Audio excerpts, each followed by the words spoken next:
અને વાવીને વહી ગયા. આને ખબર હતી વેકરો વાવ્યો, તોરણને ખબર હતી વેકરો વાવ્યો, રેસરને ખબર પડી મેં કાંઈક વાવ્યું છે. હું વાવ્યું મારા જોવાનું નથી, ઉગાડી છે તે કહું શું હું તો અઠવાડિયા કર્યા ઓલા આસપાસના પડોવાળા કે એ જેસલાને જો જેસલો કીધું હોય જેસલજી આપણે કહીએ રેસરને જો એટલે ઘરના એ કોઈ દી આવતું નથી. આ બાપાને કીધું કોઈ દી કામ નથી કર્યું. હાલ 12 વટા પડવું વહી ગયું. પહેલી વખત ખેતી વાવ્યું ઘરના બાજરો તો જો વહી ગયો, એનો બાજરો હળવો હવાયો થાય. હું કામ ઓલો હું વાવ્યું એ તો તમને ખબર નથી.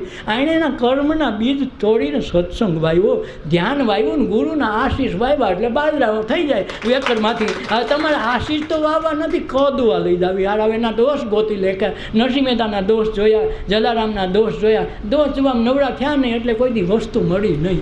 આને તો સદગુરુના ગુણ જોયા. તોરલ તું વિચારતો કે મેં તારી પાસેથી પાઠ શીખો, તું પાછી છે નહીં પડ. અને ઉત્પાદન જોતું બધાને, કોઈને 3 ગુણી, કોઈને 3.5 ગુણી.